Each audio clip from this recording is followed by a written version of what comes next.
Magandang araw mga kaibigan. I-shoutout ko muna kay mga kaibigan sa Cordillera Administrative Region, si Dr. Rajiv Lawagan at ang kanyang mother, si Madam Leticia Lawagan. Kumusta po kayo dyan?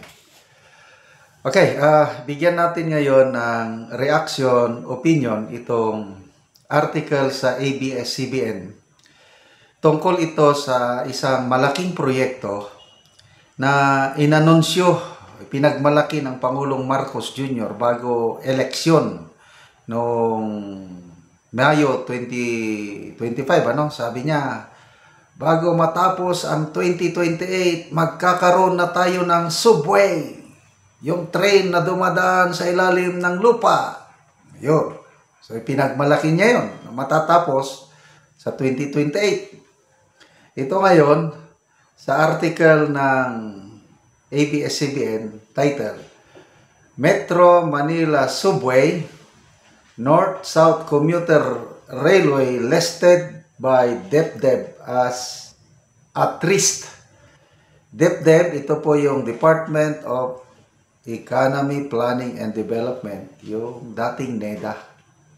So, classify nila itong Metro Manila Subway na at risk.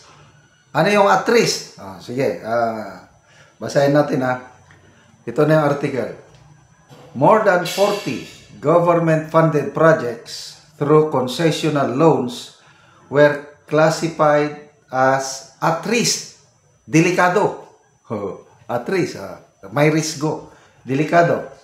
Based on the 2024 of Official Development Assistance Portfolio Review released by the Department of Economy, Planning and Development on Thursday.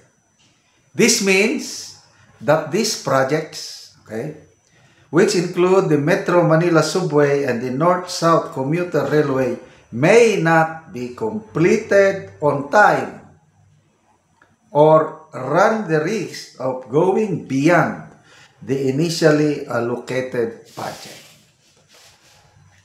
So, ito na.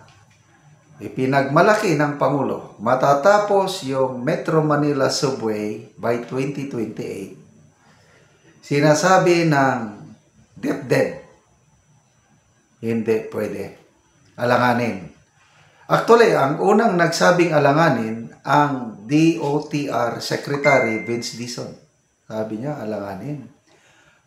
If my memory serves me right, parang 2032 ang sinabi ni Secretary Dizon na maging operational ang Metro Manila Subway. So, parehas yung sinasabi ng DOTR Secretary at ang DepEd, mga gabinete na in charge mismo sa proyekto. So, ito ngayon although maganda sana kung matapos na ito Kasi ilang beses na akong nakabisita sa US. Ang sarap sumakay ng train doon dahil dumadaan lang sa subway, underground sa Washington DC, sa New York.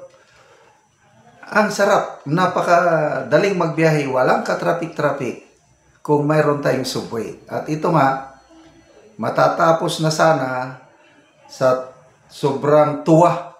Tuwa ba yun? O, I don't know. O kaya maling informasyon ang nai-feed sa Pangulo. Kailangan nila ng pambida, pampapugi sa eleksyon. Kailangan nila ng makakuha ng boto. O yun, ibineda. Subway na tayo! Maganda itong administrasyon ko. Botohan niyo ang ating mga kandidato. Ganon ang dating. Anong nangyari? Talo pa rin.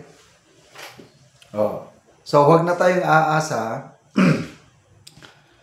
Much to my desire na matapos na sana ang subway para makaiwas tayo ng traffic sa Metro Manila. Kaya lang, mas paniwalaan ko kaysa sa Pangulo na nagsasalita lang ng pampapogi, mas paniwalaan ko ang DOTR Secretary at ang DepEd na at least madidelay. So, wala namang sinabi ang DepEd kung kailan matapos. Basta yung 2028 na ipinagmalaki ng Pangulo, alanganin. So, out of 60 projects, yung official development assistance, yung nag-loan, umutang tayo, out of 60, 40 projects ang alanganin. So, medyo, I don't know kung how you look at it, yung kulang sa efficiency. Okay, basahin natin. Ano-ano pa yung mga alanganing projects nandito? Yan. Metro Manila Subway Project Phase 1, funded by JICA, Japanese. North-South Commuter Railway, funded by JICA and ADB, Asian Development Bank. Davao Public Transport Modernization Project, ADB pa rin. EDSA Greenways, ADB. Hindi ko alam ito, ano ba itong Greenways? Metro Manila Flood Management Project Phase 1, DPWH, World Bank, and AIIB. Wala na tayong asahan dito sa Metro Manila Flood Management. Sige lang ka baha sa Metro Manila. Ano pa? Metro Manila Priority Bridges Seismic Improvement Project, JICA. Cebu Mactan Bridge and Coastal Road Construction Project, JICA. Cavite Industrial Area Flood Risk Management Project, JICA. So, ayun po. Ang daming mga, ulitin ko, sa 60 big infrastructure project funded either by JICA, ADB, ano pa yung mga lending institution, 40 ang at risk hindi matatapos sa eksaktong panahon, yung time frame, at posibleng madagdagan ang cost of project. Okay. So, DepEd Undersecretary Joseph Capono said, some of the recurring implementation issues that these projects face are, anong dahilan? Budget and funds flow, kulang. Site conditions and availability, such as delays in land acquisition, right-of-way clearances, and unresolved expropriation issues, as well as procurement issues, including delays in bid preparation, failed bidding, and weak planning. Weak planning. Anyway, ganon din yung mga flood control projects na isiningit ng mga kongresista sa GAA 2025. Delayed o kaya hindi ma-implement dahil road right-of-way issues, maraming mga residential areas na matatamaan.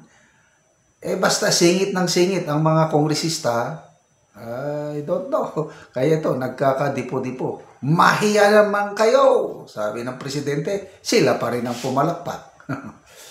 Okay, salamat mga kaibigan sa inyong pagsubaybay sa ating channel. Nakakatulong kayo ng malaki sa Tribong Talantig ng Bukidnon. Excuse me. Ang sweldo natin sa channel na ito is pantulong natin sa Tribong Talantig sa Bukidnon. Mayroon tayong livelihood assistance sa tribo, nagpapatanim ng saging lakatan at Arabica coffee. Panoorin nyo ang video na ito. Ug karon ni ako saging lakatan ni Manny King. So karon nagabuno siya atong tanaw at bisitahon. So nagabuno ka diya Manoy? Nagabuno ko. So, unsa man na imong giabuno diya? Tulo na ni klase. Rambol na ni. Rambol. O unsa na nga abuno? Munyom og kuan. Kumplit og kuan. Lupos. Nupos.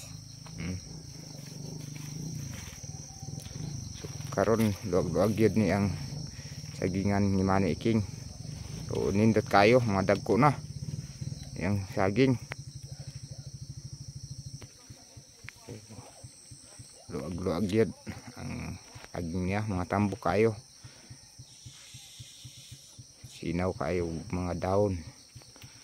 So gawas nga tambok, kinlo pagyud siya ang iyang saging lakatan. Sige, atong pamutanon si Manny King og Pila naman ni kapunuan manoy imong saging? 120 ang nabuhi gyud. 120. Oh, So dagan-dagang gyud. So Oo. matambok kayo. oh. No. So unsa man imong masulti nga padayon ang nagasuporta ani? Nagpasalamat pud ko sa nagsuporta sa abono. Ingon man sa nagatan-aw sa Witsob nga naay gyud nakasuporta nga abono sa akong sagingan. Kay busa nagatambok gyud. Mm. Walay niwang. Hmm. Nagpasalamat pud ko. Yara mora na. Oh, sige, salamat pod. So Libuan unya. kangit. Sabi ka nga tambok nga saging. Ang saging lakatan Manoy Iking. So, salamat kayo sa naga tanaw ni ini nga video.